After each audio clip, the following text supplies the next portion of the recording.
Bismillahirrahmanirrahim. Good morning, students. I welcome you to lecture number 3 of the course of Electronic Devices and Circuits. Today, we are going to continue the MOSFET amplifier analysis with some new examples. So, here we have a common source amplifier with source resistance. Please recall that previously we have done the analysis of a common source amplifier where no source resistance was present. However, in this case we have a common source amplifier with source resistance, so we will be doing its analysis today. Such a common source amplifier where the source terminal is not grounded but it does have some resistance at the source terminal, just as can be seen over here, is called as a common source amplifier circuit with degeneration.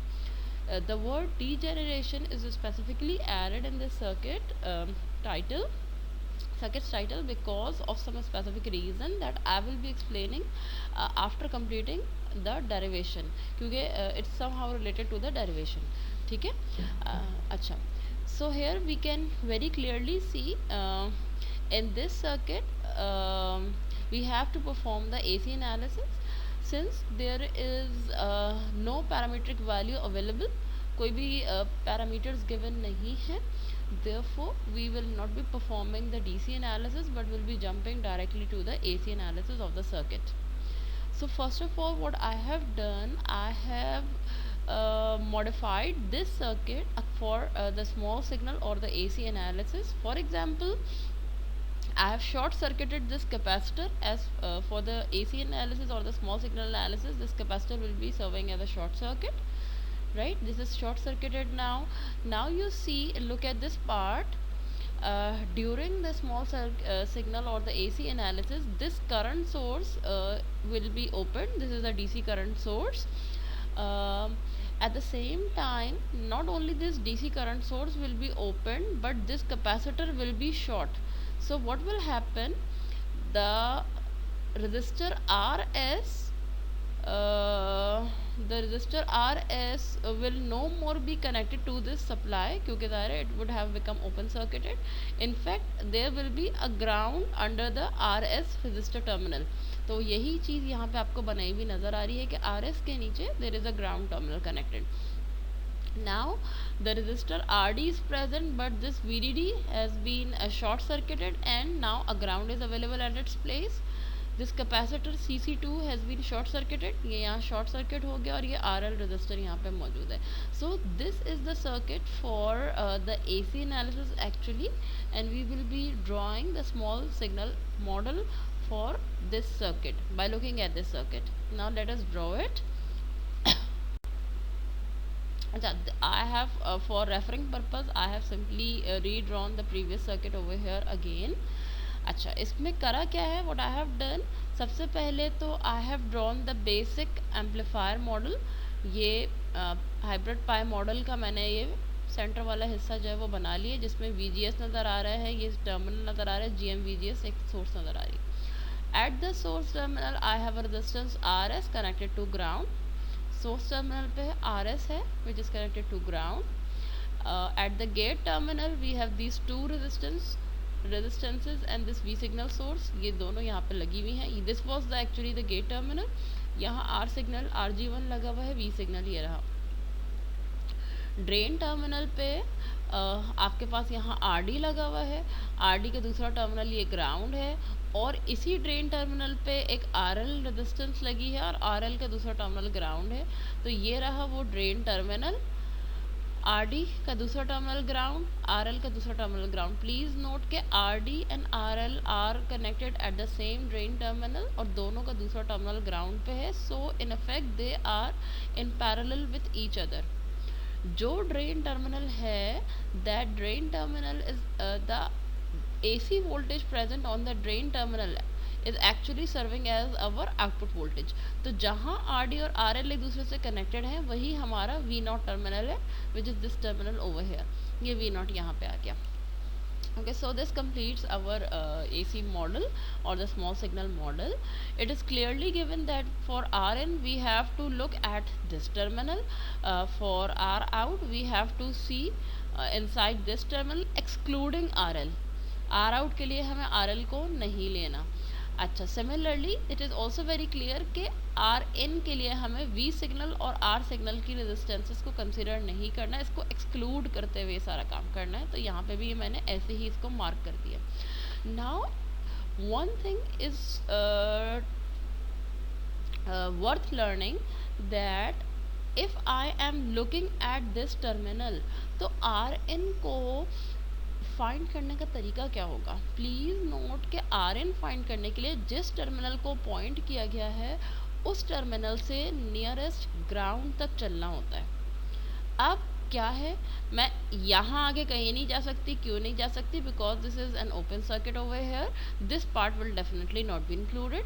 अगर देखा जाए तो ये एक तरह से infinite resistance को indicate कर रहा है. तो infinite resistance in parallel to this RG1, infinite और RG1 ये दोनों एक दूसरे के पैरेलल में आ रही होंगी. इसको मुझे नहीं लेना है. इट इज़ ऑलरेडी गिवन कि आपने वी सिग्नल आर सिग्नल को नहीं लेना है. तो इसका मतलब है if I look at this terminal I will see RG1 in parallel to this open circuit. So इन दोनों का जब पैरेलल कॉम्बिनेशन RG1 और R इन्फिनिटी का निकालेंगे तो आंसर जो आपके पास RG1 आ जाएगा. ठीक है. Now if I try to see the output resistance के लिए ये टर्मिनल आपको मेंशन किया गया है. इस टर्मिनल से नियरेस्ट ग्राउंड तक एक ही रेजिस्टेंस नज़र आ रही है, that is RD. So our output resistance is RD. It is very clearly given that RL has to be excluded. Okay, so what we have to do now, we have to apply the Ohm's law at the output terminal. I haven't redrawn this circuit where I should have shown RD and RL as a parallel combination. मैंने क्या किया है, directly लेकिन जो Ohm's law लिखा है drain terminal पे उसमें इन दोनों को एक साथ ही ले लिया. अगर देखा जाए तो मैं इस RL को यहाँ से हटा के इस RD के साथ यही लिख दूँ RD पैरेलल RL और इस पूरी ब्रांच को मैं रिमूव कर सकती हूँ. जब इस पूरी ब्रांच को रिमूव कर दूँ तो होगा क्या, ओम्स लॉ क्या बनेगा, 0 माइनस V0, ये V0 का टर्मिनल है, डिवाइडेड बाय यहाँ जो रेजिस्टेंस है जो कि RD पैरेलल RL होगी is equal to current. Current मैंने लिया है GM/VGS. क्यों लिया है GM/VGS करंट? क्योंकि अगर मैं सपोज करें इस वाली को RL को मैंने हटाया हुआ है, RD के साथ ये RL पैरेलल में लगा हुआ है, तो GM/VGS का करंट का डायरेक्शन क्या है, इट इज़ गोइंग डाउन. इसका मतलब क्या है, ये यहाँ से चलते हुए यहाँ आ रहा था और डाउन जा रहा था. यहाँ से चलते हुए ये आ रहा है and it is going down. This means that this is the direction of current from 0 to the V0 terminal. तो 0 से V0 टर्मिनल तक आने वाला करंट कौन सा है, वो यही GM/VGS है, क्योंकि ये सब कुछ आपस में सीरीज़ में नज़र आ रहा है. Again I am mentioning that RL जो है वो इस RD के साथ ही लिख लूँ.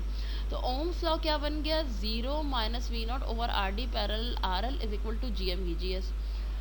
क्रॉस मल्टीप्लाई कर ले, minus GM/VGS RD parallel RL. अगर मैं V0 ओवर VGS का रेशो निकाल लूँ तो that gives me the internal gain AV of the op amp, जो कि हमारे पास आ गया minus GM RD parallel RL.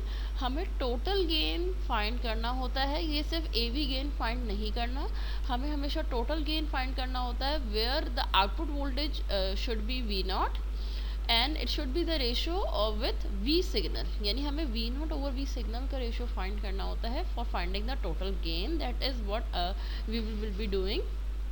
अच्छा, यहाँ तो ये इस तरह से AV की एक्सप्रेशन आ गई. Let this expression be expression number 1. ये एक्सप्रेशन नंबर 1 हो गई. अच्छा, इस एक्सप्रेशन के अंदर अब मैंने क्या करना है कि मैं इसमें VGS की वैल्यू डालना चाहूँगी.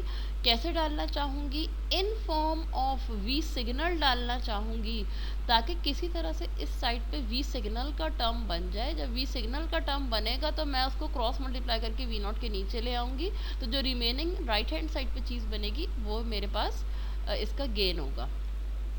अच्छा, वो कैसे बनेगा? First of all it is important to note कि यहाँ पे VGS और V सिग्नल बराबर नहीं है. यहाँ पे VGS यहाँ पे मौजूद है, V सिग्नल यहाँ दूर में मौजूद है, बीच में ये दो रेजिस्टेंसेस लगी हुई हैं, तो I can very clearly see that VGS in this circuit and V signal of this circuit are not same. एक चीज़ और that all of you should know is that you cannot learn all these expressions. Please do not learn all these expressions and think that कि हर दफ़ा में अगर common source with amplifier का circuit आएगा तो यही आंसर आएगा. No, there can be slight change in the given circuit. मैं यहाँ दो रजिस्टर और कहीं ऐड कर दूँ, यहाँ से यहाँ कोई रजिस्टर लगा दूँ, कोई रजिस्टर यहाँ से यहाँ कनेक्ट कर दूँ, तो द कैलकुलेशन विल चेंज.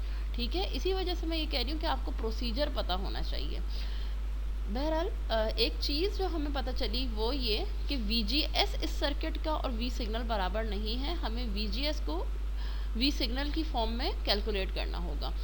क्या मैं यहाँ ये कह सकती हूँ कि इस सर्किट के अंदर the source voltage is not zero? Yes, it is not zero because there is a resistance present at the source terminal. Vs is not zero. Previously source voltage was zero. अच्छा, तो previously जब source voltage zero था तो उसका result क्या था? उसका result ये था कि जब मैं VGS निकालती थी तो मैं उसमें सिर्फ VG की ही वैल्यू निकाल लेती थी और VGS को ही VG के बराबर बोल देती थी, क्योंकि सोर्स वोल्टेज तो ज़ीरो होता है. अगर आप देखें सोर्स वोल्टेज ज़ीरो होगा तो क्या होगा? VGS बराबर होता है VG माइनस VS के. अगर सोर्स वोल्टेज ज़ीरो है तो जो VGS होगा वही VG होगा. तब तक तो ये चीज़ आसान थी. Now there is a slight difference that the source voltage is not zero, it also has some value जो कि अभी हम निकालते हैं. तो सबसे पहला काम मैं ये करूँगी कि मुझे VGS चूँकि चाहिए तो मैं VG अलग फाइंड कर लूँगी, मैं VS अलग फाइंड कर लूँगी और फिर मैं दोनों का डिफरेंस ले लूँगी VG माइनस VS, जिससे कि मुझे VGS मिल जाएगा. ठीक है, VG फाइंड करना आसान है. It is not that difficult because we did it in the previous numericals. V signal into RG1 divide by R signal plus RG1. ये वोल्टेज डिवाइडर लगा दिया. वोल्टेज डिवाइडर मैंने क्यों लगाया है? I think I need not to give it a recap because you should know that R signal and RG1 both of them are in series. दायरे ये current आगे कहीं जा ही नहीं रहा, ये दोनों सीरीज में. वोल्टेज डिवाइडर लगाया V signal into RG1 divide by R signal plus RG1. VG आ गया, ये रहा मेरे पास. This is the expression of VG over hair.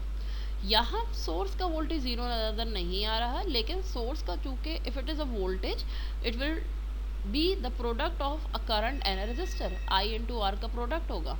वो करंट क्या है और वो रेजिस्टर क्या है?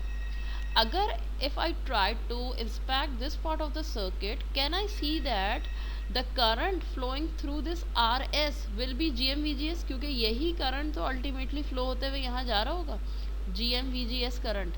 तो क्या मैं कह सकती हूँ कि जो RS के थ्रू करंट जा रहा है वो GM-VGS है? यस, यही करंट है. और रजिस्टर क्या है? RS. तो I इंटू आर, VS के लिए I इंटू आर की जब मैं एक्सप्रेशन लिखूंगी तो वो क्या होगी? करंट क्या है? GM-VGS. R क्या है? RS. तो अब मेरे पास एक्सप्रेशन आ गई VG की ये, VS की ये. मैं VG माइनस VS करूँगी तो मेरे पास VGS निकल आएगा. That is seed in the next slide. Okay, so after having the value of both VG and VS, we are now going to first calculate or estimate what VGS will be.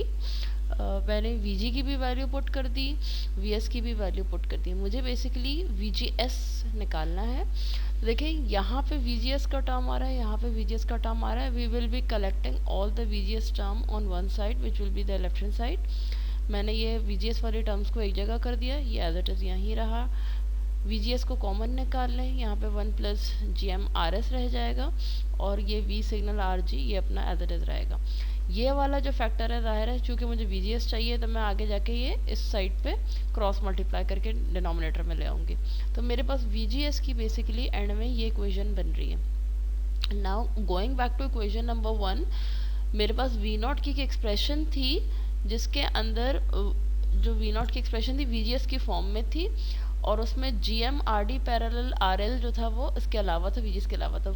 Equation number 1 के अंदर ये वाली चीज़ तो मैंने वापस पहले से जो थी वो लिख दी और VGS की वैल्यू की जगह ये पूरा मैंने यहाँ लिख दिया, ये वाली टर्म आ गई और ये दोनों टर्म्स आ गई। इस VGS की टर्म के अंदर बेसिकली हम करना क्या चाह रहे थे, VGS को V सिग्नल की फॉर्म में हासिल करना चाह रहे थे, जो कि हम हासिल कर चुके हैं। V सिग्नल का टर्म अब यहाँ आ चुका है इक्वेशन में। इस V सिग्नल को क्रॉस मल्टीप्लाई करके यहाँ डिनोमिनेटर में ले जाऊंगी तो ये V0 upon V signal GV gain हमें यहाँ से मिल गया, विच will be the total gain. Please note that we haven't done anything special to have this negative sign in the expression. इसको हम खुद से नहीं लाए हैं. It should be clear to all of you now that a common source amplified expression will always have a negative terminal. You will always have a negative term in the expression. इसके gain में हमेशा जो है वो negative का sign by default खुद ब खुद से आ रहा होगा, हमें कुछ स्पेशल करने की ज़रूरत नहीं है, और अगर नहीं आ रहा इट मीन्स कि you have done something wrong. अच्छा, so this is the total gain. अच्छा, if you try to inspect the gain of common source amplifier, जो कि आपने पहले पढ़ा था, जो मेरे ख्याल से न्यूमेरिकल 1-2 के अंदर है, and if you inspect the gain of this common source amplifier having a source resistance, you can observe the effect of the resistance RS. Gain के अंदर ज़ाहिर पिछले वाले के अंदर जो आपने स्टडी किया था उसमें तो RS रेजिस्टेंस थी ही नहीं, इस वाले के अंदर RS रेजिस्टेंस मौजूद है। ठीक है, तो उस RS रेजिस्टेंस का इफेक्ट अल्टीमेटली आया कहाँ है, गेन के न्यूमरेटर साइड पे आया, डिनोमिनेटर साइड पे आया, डिनोमिनेटर साइड पे आया। पता ये चल रहा है कि अगर RS की वैल्यू बढ़ती है तो ये डिनोमिनेटर में है, ये फैक्टर RS की वैल्यू बढ़ने से इस गेन पे क्या असर होगा, ये गेन रिड्यूस हो जाएगा, क्योंकि डिनोमिनेटर में RS आ रहा है। अगर RS की वैल्यू बढ़ती है, डिनोमिनेटर बढ़ता है, तो ओवरऑल जो गेन है वो रिड्यूस होगा। तो अब एक बात ये पता चली कि कॉमन सोर्स एम्पलीफायर के अंदर अगर सोर्स रेजिस्टेंस नहीं है तो गेन की वैल्यू कुछ ज़्यादा आ रही होती है, और अगर सोर्स के ऊपर कुछ रेजिस्टेंस है तो चूंकि वो सोर्स रेजिस्टेंस की टर्म डिनोमिनेटर साइड पे आ रही होती है, तो हम ये एक्सपेक्ट करते हैं कि RS की वैल्यू जैसे जैसे बढ़ेगी total gain common source amplifier का वैसे वैसे कम होता जाएगा। तो चूंकि सोर्स रेजिस्टेंस के लगाने से बढ़ाने से कॉमन सोर्स एम्पलीफायर का गेन कम हो रहा है, दैट इज़ वाई RS वाले कॉमन सोर्स एम्पलीफायर को, या वो एम्पलीफायर जिसमें RS रेजिस्टेंस लगी होती है, उस कॉमन सोर्स एम्पलीफायर को कहते हैं common source amplifier with degeneration resistance. Degeneration resistance का मतलब ये है कि इस रेजिस्टेंस को लगाने की वजह से गेन में डिक्रीमेंट नज़र आ रहा होगा, ये एक तरह से गेन को डीजेनरेट कर रहा होगा, कम कर रहा होगा। That is why common source amplifier with a source resistance are called as common source amplifier with degeneration resistance। सवाल अब ये पैदा होता है कि जब सोर्स पे रेजिस्टेंस लगाने से गेन कम हो रहा है तो ये क्यों लगाया जाता है। तो this is a method of, आगे जाके कभी फ्यूचर में पढ़ेंगे तो पता चलेगा कि सोर्स पे रेजिस्टेंस लगाने से एक तरह से ये फीडबैक दे रहा होता है। अब वही मैं कह रही हूँ कि फीडबैक के डिटेल्स में हम नहीं जाएंगे, लेकिन ये एम्पलीफायर के ओवरऑल रिस्पॉन्स को स्टेबल करने के लिए एक तो इस्तेमाल होता है सोर्स की रेजिस्टेंस। दूसरी चीज़ ये है कि BJT बेस्ड एम्पलीफायर भी अब अभी जाके आगे पढ़ेंगे तो उसमें भी हम एक दफ़ा देखेंगे कि हम एमिटर पे रेजिस्टेंस लगाएंगे और एक दफ़ा एमिटर पे रेजिस्टेंस नहीं लगाएंगे। तो वहाँ जाके भी यही हो रहा होगा कि एमिटर पे रेजिस्टेंस लगाने की वजह से common emitter amplifier with degeneration case बन रहा होगा और उसमें भी गेन कम ही आ रहा होगा। लेकिन एमिटर पे रेजिस्टेंस लगाने की वजह से हो क्या रहा होगा कि जो रेजिस्टेंस होगी Rin वो BJT वाले कॉमन एमिटर एम्पलीफायर की बढ़ रही होगी। ये कुछ थोड़ी सी डिफरेंट चीज़ें मैंने एंड में बता दी। Let me give it a quick recap कि देखें, एक चीज़ पता चली कि RS को लगाने से रेजिस्टेंस कम हो रही है जब इस एम्पलीफायर को सोर्स पर डीजनरेशन कह रहे हैं। ठीक है, गेन की वैल्यू कम हो रही है इसलिए इसको ये कह दिया। दूसरी बात ये कि क्यों लगाया जब रेजिस्टेंस लगाने से गेन कम हो रहा है, तो ये इसलिए लगाया कि फीडबैक एक तरह से ये प्रोवाइड कर रहा होता है और इस फीडबैक की मदद से हमारा ओवरऑल जो एम्पलीफायर सर्किट है वो स्टेबल हो रहा होता है। अभी हम इसकी डिटेल में इसलिए नहीं जा रहे कि फिर एक नेगेटिव फीडबैक एक नया टॉपिक स्टार्ट हो जाएगा जो कि आपकी फ्यूचर क्लासेस में है, वो आप स्टडी कर लेंगे। ठीक है, तो एक सिग्निफिकेंस तो पता ये चली कि RS लगाने से it provides a negative feedback and it helps in the improvement of stability of the circuit, that is why this RS is included. Second चीज़ क्या है, RS रजिस्टर सोर्स पे क्यों लगाई जाती है, उसकी एग्जांपल दी अब मैंने एक BJT बेस्ड सर्किट से। जिस तरह से कॉमन सोर्स एम्पलीफायर मॉसफेट से बनता है, उसी तरह से कॉमन एमिटर एम्पलीफायर बनता है BJT की मदद से, और उसमें भी होता है without emitter resistance, with emitter resistance. तो उसमें भी जब हम पढ़ेंगे तो हमें पता चलेगा कि कॉमन एमिटर एम्पलीफायर के एमिटर पे जब मैं एक रेजिस्टेंस लगा दूंगी तो वो गेन कम कर रहा होगा, बिल्कुल ऐसे ही जैसे कॉमन सोर्स में कर रहे हैं। दूसरे वहाँ BJT में हमें पता चलेगा कि एमिटर के ऊपर रेजिस्टेंस लगाने से Rin की वैल्यू को आप चेंज कर सकते हैं, इनफैक्ट बढ़ा सकते हैं। तो ये चीज़ यहाँ क्लियर हो गई कि दूसरी इम्पॉर्टेंट बात जो हमें पता चली वो ये कि सोर्स पे रेजिस्टेंस लगाने से या एमिटर पे रेजिस्टेंस लगाने से Rin की वैल्यू को ऑल्टर किया जा सकता है। मॉसफेट के अंदर ये चीज़ इसलिए नज़र नहीं आ रही कि मॉसफेट का जो ये वाला जो टर्मिनल है ना, ये हमेशा ओपन सर्किटेड रहता है, तो मॉसफेट में हम नहीं कह सकते कि Rn को इसने अफेक्ट किया एज सच इस RS की वैल्यू से। लेकिन BJT में जब हम एमिटर के ऊपर यहाँ पे रेजिस्टेंस लगा रहे होंगे तो हम ऑब्जर्व कर पाएंगे कि इस रेजिस्टेंस को लगाने के नतीजे में BJT की Rin जो है वो कुछ चेंज हो रही होगी, इनफैक्ट बढ़ रही होगी। तो दो बात हमें पता चली, वो ये कि एमिटर पे या सोर्स पे रेजिस्टेंस लगाने से ना सिर्फ स्टेबिलिटी इंप्रूव होती है बल्कि Rin को भी ऑल्टर कर सकते हैं। हमें दो फ़ायदे पता चले। तो इन दो फ़ायदों के लिए समटाइम्स हम गेन में थोड़ी बहुत कमी जो है वो बर्दाश्त कर लेते हैं। ये सब मैं इस लिहाज से बता रही हूँ कि ये डिज़ाइनिंग पॉइंट ऑफ व्यू से आपको ये सारी चीज़ें बता रही हूँ। ठीक है, सो हेयर दिस न्यूमेरिकल और question is complete. We are now going to the next numerical. This is again a common gate amplifier, but we are going to solve this circuit with a new method. In fact, देखिए ये वही circuit है common gate amplifier का जो previous अभी आप उसके अंदर देख चुके हैं प्रीवियस क्लासेस के अंदर, but we will be solving it with a different method. Why? Because this method that I'm going to teach over here will be used in the analysis of cascode amplifier. अब कैस्कोड आगे एक amplifier आने वाला है. अगर हम basically इस वक्त इस मेथड को फॉलो नहीं करेंगे तो फिर कैस्कोड इसका भी कॉम्प्लिकेटेड सर्किट है, एडवांस वर्जन है, उसको समझने में हमें मुश्किल होगी. तो कॉमन गेट एम्पलीफायर को मैं बेसिकली एक डिफरेंट मेथड से यहाँ सॉल्व करके दिखाऊंगी. और वो डिफरेंट मेथड क्या है, वो ये है कि previously I use the T model for the solution of common gate amplifier.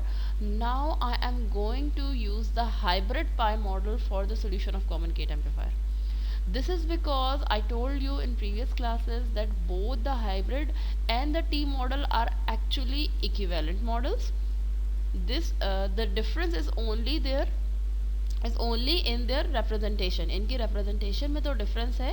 हकीकतन जब आप कुछ calculation वगैरह करेंगे तो दोनों models जो हैं वो equal prove हो जाते हैं.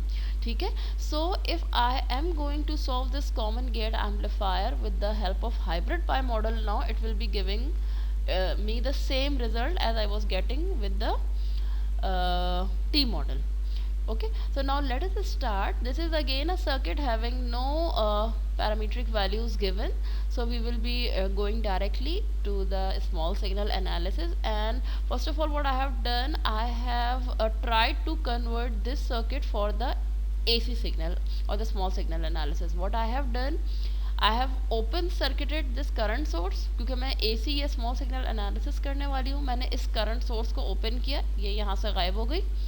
कैपेसिटर शॉर्ट हो गया, R सिग्नल वही है, V सिग्नल वही है. कैपेसिटर शॉर्ट सर्किट हो गया, R सिग्नल V सिग्नल सब यही है. R सिग्नल के लिए यहाँ Rn के लिए ये टर्मिनल यहाँ पे दिया हुआ है, ये एज इट इज यहाँ पे हमें नजर आ रहा है. RD रेजिस्टेंस है, VDD की जगह ग्राउंड आ गया. आर डी रेजिस्टेंस है, वी डी डी की जगह ग्राउंड आ गया, ये कैपेसिटर शॉर्ट हो गया वी नॉट, कैपेसिटर शॉर्ट हो गया वी नॉट, आर एल आपके पास आ गया। ठीक है, आर आउट आपको यहाँ फाइंड करने के लिए दिया हुआ है, यहाँ भी आर आउट आपको फाइंड करने के लिए दिया हुआ है, ये हमें अभी सब देखना है। Now based on this circuit we will now be drawing its small signal model. सबसे पहले तो बेसिकली मॉसफेट का इंटरनल स्ट्रक्चर आप बना लें, जो कि हाइब्रिड पाई की फॉर्म में, वो मैंने बना लिया। गेट टर्मिनल है, VGS लिखा हुआ है, ये रहा एक टर्मिनल आपका सोर्स, और ये GM VGS लिखा हुआ है करंट सोर्स। ये बेसिकली इतना हिस्सा आपका मॉसफेट का इंटरनल मॉडल हो गया। गेट पे क्या किया हुआ है, gate terminal is grounded, I have also grounded the gate terminal. Source terminal पे क्या है, रेजिस्टेंस है, सोर्स लगी हुई है, रेजिस्टेंस है आर सिग्नल, वी सिग्नल की सोर्स लगी हुई है। ड्रेन टर्मिनल पे क्या है, आर डी विद ग्राउंड, इसके ड्रेन टर्मिनल पे क्या है, आर एल विद ग्राउंड। तो ड्रेन टर्मिनल पे दो रेजिस्टेंस नज़र आ रही हैं, आर डी और आर एल विद ग्राउंड। मैंने for the time being I have drawn both of them separately because I want to indicate that R out will only B R D, जो कि आपको बड़ा क्लियर यहाँ से नज़र आ रहा होगा कि आर आउट जो है वो आर डी है। आर इन फाइंड करने के लिए भी हम देखते हैं क्या करना पड़ेगा। ठीक है, okay, so now we are going to find the gain of the circuit first. We will be applying the Ohm's law at this output terminal, where you can see that I have combined the resistances RD and RL in parallel. Acha, the equation will be 0 minus V naught divided by this resistance and will be equivalent to this current GM-VGS. ये आपकी equation आ गई, you can simply rearrange the equation. अच्छा, इस equation में भी we have to actually find the gain AV and we also have to find the gain GV। अगर मैं direct V not upon VGS करूँ तो minus GM RD parallel RL, ये तो मेरे पास AV गेन तो यहाँ से डायरेक्टली आ सकता है। ठीक है, now what I am actually trying to do, I want to find the gain GV, complete gain V naught over V signal. For this purpose I have to convert this VGS into the form of V signal. अब वो कैसे कर रहे हैं, you can clearly see that this gate voltage is 0, तो VG की जगह 0 आ गया। The question is what will be the value of the source voltage। अब अगर आप थोड़ा सा इंस्पेक्ट करें तो ये टर्मिनल बेसिकली सोर्स वोल्टेज है। ठीक है, this is the source voltage, और यहाँ से लेके ग्राउंड तक ये दोनों चीज़ें मौजूद हैं सोर्स के अंदर। तो इसका मतलब है voltage of this resistor R signal and the voltage of this V signal, both will, the sum of both the voltages will be equivalent to VS। तो मैंने यहाँ पे लिख दिया कि V सिग्नल और R सिग्नल, लेकिन सवाल ये होता है कि how to find out the voltage of R signal. This can be calculated by knowing the current going through R signal. ये कैसे पता चल सकता है कि आर सिग्नल का वोल्टेज क्या है, इसका करंट पता कर लूँ, और अगर मैं इसको थोड़ा सा ऑब्जर्व करूँ तो मुझे पता है कि आर सिग्नल में से जो करंट जा रहा होगा वो क्या जा रहा होगा, वो GM-VGS ही जा रहा होगा। ठीक है, तो मैंने क्या किया, आर सिग्नल का वोल्टेज ड्रॉप कैसे निकाला, current GM-VGS multiply by R signal, ये इसके थ्रू का ड्रॉप आ गया, वही मैंने किया है। GM-VGS current into are signal, ये इसका ड्रॉप आ गया, प्लस V सिग्नल, ये दोनों वोल्टेजेस मिला के एक्चुअली में ये इस VS को रिप्रेजेंट करें, जो ये रहा। अब मैं VGS निकाल लूँ, VG माइनस VS से, VG की वैल्यू पुट की, VS की वैल्यू पुट की, ये माइनस है, दोनों टर्म्स के साथ माइनस आ जाएगा, ओपन कर दिया सिंपली ब्रैकेट। इन दोनों के अंदर जो माइनस VGS का जो टर्म है, जिन दो टर्म में VGS है उसको आप एक साइड पे ले जाइए। मैं इस पूरी टर्म को इक्वेशन के इधर लेकर इज इक्वल टू के इधर लेकर आ गई हूँ। Take out VGS as common, 1 plus GM-R signal हो गया माइनस V सिग्नल, तो VGS बेसिकली मेरे पास आ गया है इस फॉर्म के अंदर। अच्छा, now referring back to equation number 1, मैंने ये भी बताया था कि AV सिग्नल आप इससे डायरेक्टली निकाल सकते हैं। Again referring back to equation number 1, मैंने क्या किया है कि माइनस GM-RD पैरेलल RL लिखा रहने दिया है, और VGS की जो वैल्यू मैंने कैलकुलेट की है ये मैंने इसके अंदर यहाँ पे पुट कर दी है। ठीक है, this will give me the gain V not upon V signal. Please note that this gain should have the same equation as you calculated with the help of the T model, और I hope कि ये same ही होंगी। ठीक है, ये method क्यों ज़रूरी है मैं अभी अगले स्टेप में बताती हूँ कि हमने इस मेथड को स्पेशली क्यों स्टडी किया है। Okay. Okay, after calculation of gain, we are now going to find the input and the output resistance. The output resistance, as you can see, is very clear from here. From this point to the nearest ground, we have just one resistance, which is RD. यहाँ आपको देखने की अभी हमें ज़रूरत नहीं पड़ी, क्योंकि यहाँ से इस पॉइंट तक क्लियरली एक रेजिस्टेंस मुझे नज़र आ रही है. अच्छा, आर एल को एक्सक्लूड करना, तो so we haven't included R L in R out expression. Now this calculation of Rn is the actual reason for which we are studying this new method. ठीक है. Please note that we have to find the Rn looking into the source terminal. ये question में given था कि इस source terminal पे देखते हुए आपने Rn फाइंड करना है, where you do not have to include both these. ना आर सिग्नल लेना है ना वी सिग्नल लेना है. अच्छा, अब अगर मैं इस टर्मिनल से यहाँ देखना शुरू करूँ तो I can see two branches. This is one branch having open circuit, having an open circuit showing an infinite resistance, and this current source whose resistance is not known. ठीक है. अच्छा, अब ये दोनों चीज़ें मेरे पास यहाँ पर अवेलेबल है, मुझे इसकी मौजूदगी में यहाँ से रेजिस्टेंस देखनी है.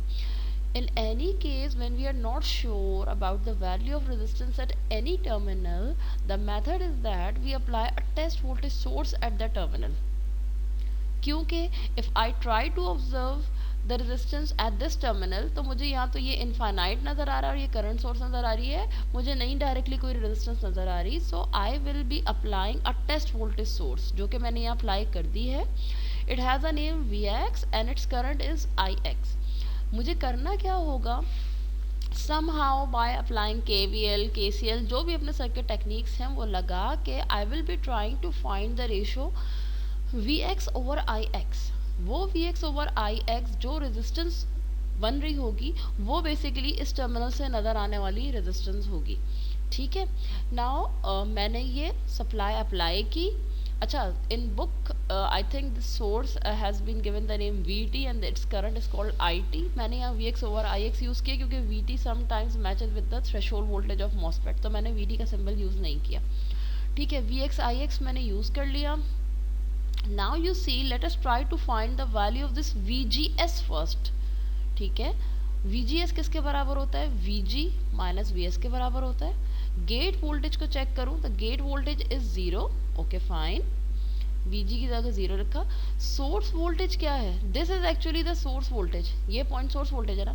और अगर मैं इस पॉइंट को देखूं तो यहाँ पे वोल्टेज क्या है, यहाँ पे वोल्टेज यही Vx है. Actually the source voltage is not equivalent to Vx, तो मैंने सोर्स वोल्टेज का Vx लिख दिया.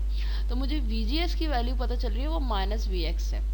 Acha, one thing that I forgot to inform is that whenever we apply a test voltage source in the circuit for the calculation of resistance at any terminal, we have to remove all the existing voltage sources present in the circuit.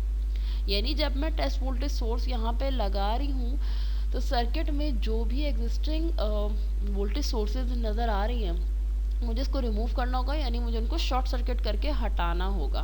तो इत्तेफाक से जो मैंने test voltage source यहाँ जिस terminal पे लगाया है वो उसी टर्मिनल पे मौजूद था जहाँ पे मेरी वी सिग्नल और सप्लाई लगी हुई थी, जिसको मुझे इंक्लूड नहीं करना था. तो जब मैंने इसको हटाया तो ये वैसे ही, जब मैंने इस टेस्ट वोल्टेज सोर्स को लगाने की कोशिश की तो ये दोनों ऑटोमेटिकली हट गई, मुझे अलग से किसी चीज़ को हटाना नहीं पड़ा. अगर सपोज करें ये दोनों यहाँ गेट पे लगे हुए होते तो मैं दोनों की जगह ग्राउंड पुट कर देती, इन सिंपल वर्ड्स. ठीक है. और यहाँ पे अपना टेस्ट वोल्टेज सोर्स नॉर्मल लगाती. कहने का मकसद है बस जहाँ कहीं भी सोर्स आप इस तरह की Vx लगाएंगे, सिस्टम में और कोई सप्लाई लगी है आप उसको भी ग्राउंड कर देंगे. ये आगे चल के यूज़ होगा, अभी मैं बताती हूँ आगे, इस वक्त यहाँ इसकी ज़रूरत नहीं पड़ी. अच्छा, in the next step what I did, I applied a KCL at this node Vx. मैंने इस नोड टर्मिनल को देखा, ये सोर्स टर्मिनल कह लूँ या मैं इसको Vx टर्मिनल कह लूँ, it is the same thing, क्योंकि जो Vs की वैल्यू है सोर्स वोल्टेज की वही Vx की वैल्यू है. मैंने इसी नोड पे KCL अप्लाई किया, तो क्या मैं कह सकती हूँ करंट Ix और GM VGS both are coming toward this node. तो मैंने Ix plus VGS is equal to 0 कह दिया. Ix एज इट इज़ रहा, GM एज इट इज़ रहा. In place of VGS I wrote minus Vx is equal to 0. ये minus की term आ गई है, उसको इज इक्वल टू के उस साइड पे ले जाएं. अब मेरे पास V x over I x का रेशो बन गया और वो किसके बराबर आ रहा है, वो 1 ओवर जी एम के बराबर आ रहा है। और ये बन क्या गया, V x over I x का रेशो दरअसल इस पॉइंट पे जो रेजिस्टेंस में फाइंड करी थी it was actually R N. So now R N is equivalent to 1 over G M. एक चीज़ मुझे पता चली इससे, वो ये कि if whether I use the T model analysis or I use the hybrid pi model analysis, the value of the calculated thing will remain the same. पिछले method से भी Rn was 1 over Gm using the T model for common gate amplifier, and here it is also same 1 over Gm. So the method or the topology that you select for solving your circuit doesn't affect your end result. आपका answer same रहता है। दूसरी चीज़ मुझे ये पता चली कि R V x over I x का रेशो निकालने से 1 ओवर जी एम जो मेरे पास आंसर आ रहा है वो बेसिकली हर हाल के अंदर V x over I x के रेशो से आ रहा है। सपोज करें कि ये टेस्ट वोल्टेज सोर्स मैंने आउटपुट पे लगाई होती, क्योंकि किसी वजह से आउटपुट पे सपोज मेरी रेजिस्टेंस क्लियर नहीं होती, तो वो मैं इस V x over I x के रेशो को आर एन करी आर आउट का नाम देती। ठीक है, कहने का मकसद है कि ये V x over I x हमेशा आर एन के बराबर नहीं होगा, बल्कि ये उस आर के बराबर होगा जो उस टर्मिनल पे फाइंड किया जा रहा है। It can either be R in और it can either be R out, depends. ठीक है, तो अब हमारे पास यहाँ ये चीज़ क्लियर हो गई और हमें ये पता चल गया कि टेस्ट वोल्टेज सोर्स अप्लाई करके किसी भी पॉइंट की रेजिस्टेंस को आप फाइंड कर सकते हैं। Now we are going to see the last circuit of our lecture today, and it will also be the last circuit of the amplifiers. This is actually a common drain amplifier, and it is also called as source follower. It is called source follower because I'll be explaining in a bit. The input is actually applied on the gate terminal and the output is actually collected from the source terminal, keeping the drain at a constant voltage. This is actually called as a common drain क्योंकि drain में ना input है ना output है। at the same time आप देख रहे हैं कि गेट और सोर्स वोल्टेजेस हमेशा एक दूसरे को बहुत ज़्यादा फॉलो करते हैं। अगर आपको कभी पता हो कि जो गेट वोल्टेज पे आप चेंज करेंगे वो वेरिएशंस फ़ौरन से सोर्स वोल्टेजेस पे नज़र आने लगती हैं। तो बिकॉज ऑफ द फैक्ट के आउटपुट जो है वो काफ़ी हद तक डायरेक्टली इनपुट को फॉलो कर रहा होगा, for the same reason this circuit is actually called as a source follower. Acha, again in this circuit we do not have values, so we are jumping directly to the AC analysis or the small signal analysis. What I have done, I have simplified this circuit for the small signal analysis. V signal R signal मौजूद है, capacitor short करा, RG मौजूद है। V signal मौजूद है, R signal मौजूद है, capacitor short, RG मौजूद है, गेट मौजूद है, ड्रेन के ऊपर आपने ग्राउंड कर दिया, VDD की जगह ग्राउंड आ गया, शॉर्ट हो गया ये। Current source has been removed because it is open circuited. ये शॉर्ट हो गया, आरएल मौजूद है, शॉर्ट हो गया ये, आरएल मौजूद है, वी नॉट। अच्छा, please also note that in some circuits I have considered R not and in some I do not, I haven't. इसकी वजह बेसिकली ये है कि बुक में जिन न्यूमेरिकल्स को आर नॉट से सॉल्व कराया गया है मैंने उसमें आर नॉट कंसिडर किया है, जिसमें नहीं कराया उसमें नहीं कंसिडर किया। And paper you will also be given the instructions whether to consider or not consider R naught, or it will be your own choice, तो आप उसी हिसाब से इसको लेके सॉल्व कर सकते हैं। Anyways bye looking at this circuit, अगर आप इसको देखें तो ये पहले बेसिक मॉडल मैंने बना लिया, we are solving it with the help of hybrid pi model. ये बेसिक मॉडल मैंने बना लिया, गेट के ऊपर ये पूरा सर्किट उठा के यहाँ से रखा है पूरा, ये तो तकरीबन वैसे ही सर्किट है जो कि आप पहले से देखते हुए आ रहे हैं। ड्रेन को करा है ग्राउंडेड, ये जो आपका सर्किट है GM-VGS, ड्रेन को मैंने किया ग्राउंड। अच्छा, बुक में इसमें आर नॉट लिया हुआ था, जब भी मैंने आर नॉट ले लिया है। आपको ये बात पता होनी चाहिए कि आर नॉट हमेशा ड्रेन और सोर्स के दरमियान में, यानी इन पैरेलल टू GM-VGS सोर्स जो है वो कनेक्टेड होती है, इसको आपने ले लिया। अच्छा, सोर्स के ऊपर RL है और सोर्स के ही ऊपर आप V नॉट निकाल रहे हैं टर्मिनल, V नॉट का टर्मिनल सोर्स के ऊपर है और सोर्स पे ही RL रेजिस्टेंस कनेक्टेड है। यहाँ हमें Rn फाइंड करना है, यहाँ हमें R आउट फाइंड करना है। Rn फाइंड करते हुए again R signal V signal shall not be considered, and eight the same time while solving for R out this RL shall not be considered. ठीक है, ये आपने इसको इस तरह से ले लिया। Now let us start solving it. अच्छा, सबसे पहले मैंने क्या किया है, सबसे पहला काम मैंने ये किया है कि मैंने ओम्स लॉ लगा दिया है आउटपुट टर्मिनल के ऊपर। आउटपुट टर्मिनल के लिए ओम्स लॉ क्या होगा, V naught minus zero divided by this resistance R L parallel R naught is equal to the current. और वो करंट क्या है, करंट आप देख लें, इसमें से current G M V G S गुजर रहा है। ठीक है, एक चीज़ और भी नज़र आ रही है, वो क्या, मैंने ये जो आर नॉट यहाँ पे लगा हुआ था G M V G S के साथ, उसको उठा के पलट के नीचे बना दिया है। आर नॉट जो था, आर नॉट का ये टर्मिनल कॉमन था और आर एल का ये टर्मिनल कॉमन था। आर नॉट और आर एल का दोनों का एक ये वाला टर्मिनल कॉमन था और दोनों का दूसरा टर्मिनल ग्राउंड था। तो मैंने आर नॉट को ग्राउंड जो है वो बेसिकली यहाँ से देने के बजाय इस आर एल के नीचे वाले ग्राउंड से दिया और पलट के इसको यहाँ बना दिया। तो आर एल और आर नॉट दर हकीकत एक दूसरे के पैरेलल में आ गए। तो मैंने उसके बाद ओम्स लॉ अप्लाई किया, V naught minus zero divide by this resistance R L parallel R naught is equal to the current G M V G S, जो कि करंट इसमें से गुजर रहा है। ये मेरे पास इक्वेशन आ गई, माइनस जीरो मैंने हटा दी है, थोड़ा सा मैंने इसको रीअरेंज किया हुआ है।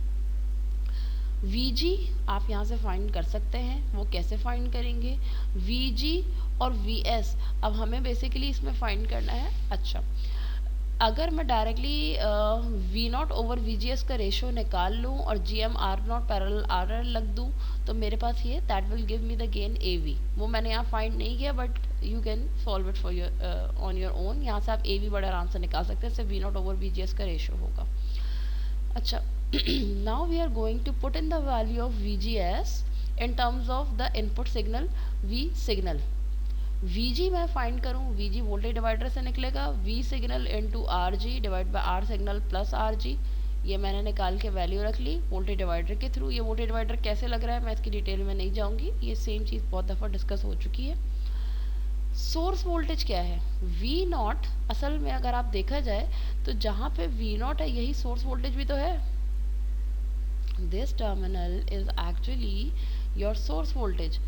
तो इस V0 को अगर मैं कहूँ कि ये V0 Vs की एक्सप्रेशन भी है, सोर्स वोल्टेज की एक्सप्रेशन भी है, तो इसमें कोई मिस्टेक नहीं है। तो अब मैंने क्या किया है, Vg माइनस Vs की जगह Vg की वैल्यू तो मैंने यही रखी, सोर्स वोल्टेज की वैल्यू मैंने क्या रखी है, जो V0 की एक्सप्रेशन है वही मैंने सोर्स वोल्टेज की वैल्यू रख दी है। क्योंकि आप देखें ना, ये टर्मिनल सोर्स वोल्टेज है और इसी को मैंने V0 का नाम दिया है, तो चाहे मैं V0 की एक्सप्रेशन लिखूँ या Vs की एक्सप्रेशन लिखूँ, दोनों का सेम आंसर आएगा।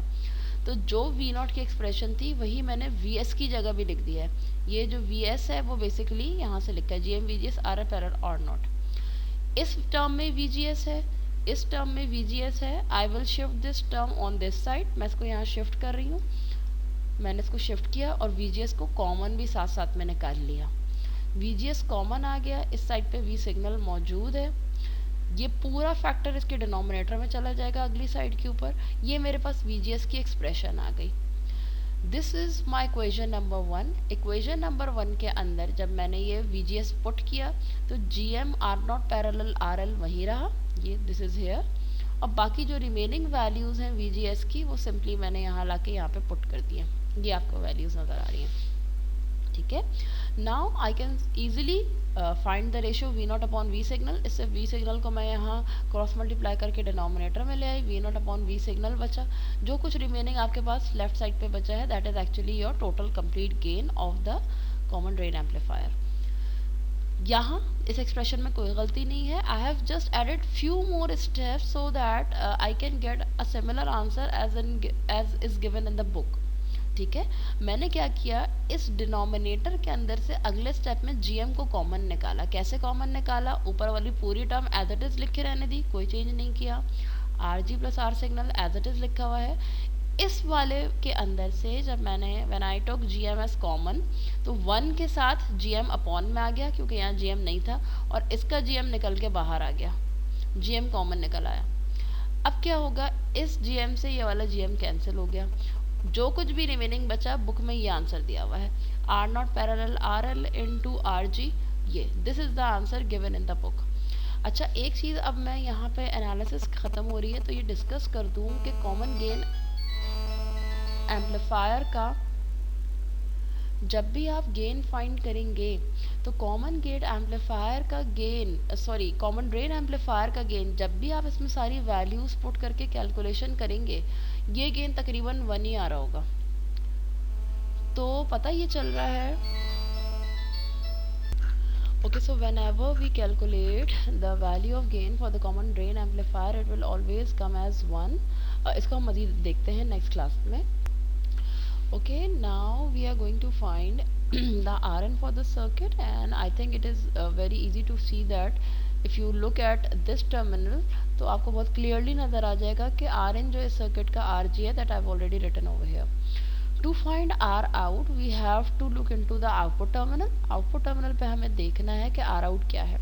अच्छा, for finding R out, we should not forget that we have to neglect RL. R out find करते वक्त RL को neglect करना होता है।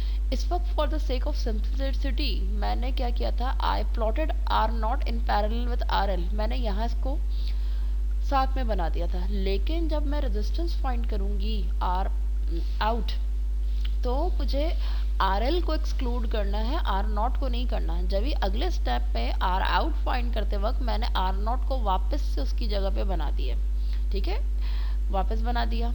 अच्छा, अब मज़ीद ये कि इस पॉइंट के ऊपर although it is very clear कि यहाँ से जब मैं देखूँ तो R नॉट एक रेजिस्टेंस है जो कि ग्राउंड तक नज़र आ रही है। मेरे रेजिस्टेंस का नाम R नॉट हो सकता है R आउट का, but at the same time कभी भी किसी एम्पलीफायर के सोर्स टर्मिनल से जब हम देखें, जैसा कि हमने कॉमन गेट में नए मेथड में भी देखा है, तो मुझे पता चला था कि ऑल्दो मेरे पास एक ये ओपन सर्किट था और एक ये करंट सोर्स था, उसमें आर नॉट मौजूद नहीं था। तो सोर्स टर्मिनल से देखने से मुझे मिला क्या, मुझे ये मिला कि इस करंट सोर्स की रेजिस्टेंस की जगह 1/GM मेरा आंसर आ रहा था। कॉमन गेट में जब आपने सोर्स टर्मिनल से देखने की कोशिश की थी Rn की, तो आपको पता चला था कि ये लगा हुआ था ओपन सर्किट और ये करंट सोर्स लगा हुआ था। Rn का आंसर आया था 1/GM। इसका मतलब क्या था? इसका मतलब ये था कि इस करंट सोर्स की जो रेजिस्टेंस है उसका एक्चुअली में नाम है 1/GM, जब भी तो 1/GM आंसर आ रहा है। तो अब मैं ये डायरेक्टली नहीं कह सकती कि ये जो R नॉट है और ये जो करंट सोर्स है, इन दोनों का नेट रिजल्ट बन के मेरे पास क्या आएगा। देयरफॉर मैं क्या कर रही हूँ कि मैं अगेन इस टर्मिनल पे एक टेस्ट वोल्टेज सोर्स अप्लाई कर रही हूँ। ऑल्दो मुझे क्लियर नज़र आ रहा है कि आर नॉट जो है वो यहाँ पे मौजूद है, शायद यही आंसर होता, लेकिन मुझे प्रीवियस एनालिसिस से ये बात पता है कि करंट सोर्स को हम डायरेक्टली इग्नोर नहीं कर सकते, इसकी कुछ रेजिस्टेंस होती है when we look from the source terminal. तो इन इस करंट सोर्स की और इस आर नॉट की रेजिस्टेंस का क्या नेट आंसर निकलेगा, उसको आइडेंटिफाई करने के लिए मैंने सोर्स टर्मिनल के ऊपर एक टेस्ट वोल्टेज सोर्स अप्लाई की है। And now I will be following the same procedure कि मैं Vx/Ix का रेशियो समहाउ बनाऊं। अच्छा, at the same time you can see some change at this side of the circuit. वो change क्यों आया है कि मैंने बताया था प्रीवियसली कि जब आप टेस्ट वोल्टेज सोर्स अप्लाई करते हैं तो किसी भी तरह का एडिशनल सोर्स अगर सर्किट में लगा हुआ है, then you remove that source. कैसे रिमूव करेंगे कि वोल्टेज सोर्स से तो हमेशा वोल्टेज सोर्स को शॉर्ट किया जाता है। तो जब मैंने इस वोल्टेज सोर्स को शॉर्ट किया तो उसके साथ साथ उसकी रेजिस्टेंस भी शॉर्ट हो गई ना। जब वोल्टेज सोर्स ही नहीं तो उसकी रेजिस्टेंस कहाँ से आ गई। तो जब मैंने इन दोनों को रियलिटी में शॉर्ट किया तो ये जो ग्राउंड है वो बेसिकली आके यहाँ पे कनेक्ट हो गया, ठीक है। तो इस टर्मिनल के ऊपर इन दोनों को शॉर्ट करने के बाद ग्राउंड आ गया जो कि यहाँ पे नजर आ रहा है, जिससे कि अब मुझे पता चल रहा है कि ये जो गेट टर्म, इस Rg की सिग्निफिकेंस खत्म हो चुकी है R आउट फाइंड करते वक्त। इस ग्राउंड के यहाँ मौजूद होने के नतीजे में पता चला कि R आउट फाइंड करते वक्त इस Rg का इफेक्ट नलिफाई हो चुका है, क्योंकि इसके दोनों टर्मिनल ग्राउंड पे हैं। It is not affected, I mean it is not affective. अब ये किसी फॉर्म में भी अफेक्टिव नहीं रही है, इसके दोनों टर्मिनल्स एक ही वोल्टेज पे है। एनीवे, ये बात क्लियर हो गई कि गेट का वोल्टेज अब जीरो हो गया during the calculation of R out only. मैंने क्या किया, अगले स्टेप में KCL अप्लाई किया है इस टर्मिनल पे।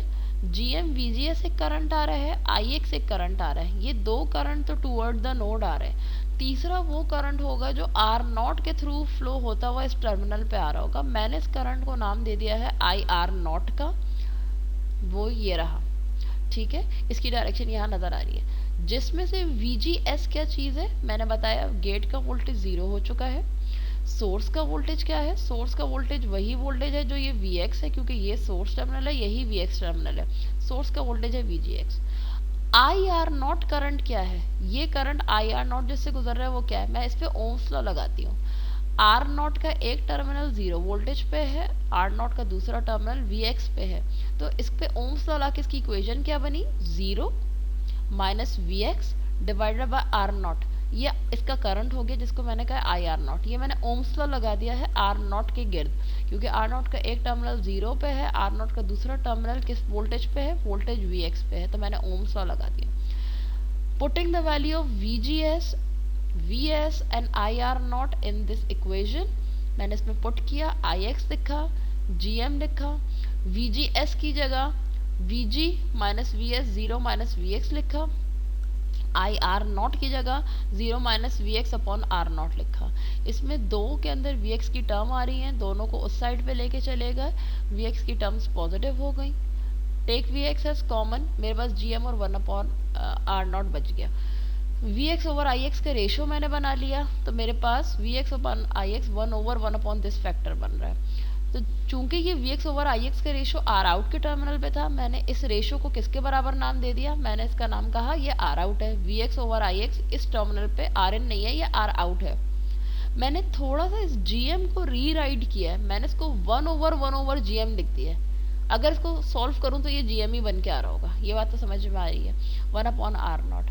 अब इस एंड एक्सप्रेशन का मतलब क्या हुआ, इस एंड एक्सप्रेशन का मतलब ये है, कभी भी दो रेजिस्टेंसेस को पैरेलल में लिखें तो क्या उसका आंसर आता है, पता है ना कि 1 over R T 1 over R one plus 1 upon R two के बराबर है। और आर टी को अगर सॉल्व मजीद करूं तो वो किसके बराबर है, 1 ओवर 1 अपॉन कोई चीज़ 1 अपॉन कोई चीज़। इस इक्वेशन में और इसमें कुछ सिमिलैरिटी नज़र आ रही है, इसमें और इसमें। यहाँ में मैंने क्लियर लिखा है कि R1 इस अगर ऐसी एक्सप्रेशन आ जाए तो ये रेजिस्टेंस R1 और ये रेजिस्टेंस R2 एक दूसरे में पैरेलल में होता है। देखिए ये बिल्कुल इसके साथ साथ सेम नज़र आ रही है। इसका मतलब क्या है कि 1 के नीचे लिखी हुई टर्म 1 अपॉन GM और इस 1 के नीचे लिखी हुई टर्म आर नॉट, ये एक दूसरे के साथ पैरेलल में है आर आउट पे। तो मैंने आर आउट का आंसर क्या दिया कि 1 अपॉन GM पैरेलल में है आर नॉट के। तो मेरी आर आउट क्या निकली है, 1 over GM in parallel to R naught. कैसे किया है कि जब 1 अपॉन करके 1 अपॉन में कोई चीज़ हो, 1 अपॉन में चीज़ हो, जो डिनोमिनेटर वाली चीज़ें होती हैं ये एक दूसरे के पैरेलल में होती हैं। तो वही मैंने किया है, डिनोमिनेटर में 1 के नीचे जो लिखा हुआ है ये वाला 1 अपॉन GM और ये आर नॉट एक दूसरे के पैरेलल में आ गए हैं as compared to this. So here we are finished with our amplifiers of the MOSFET. We will be studying with cascode amplifier inshallah in the next class.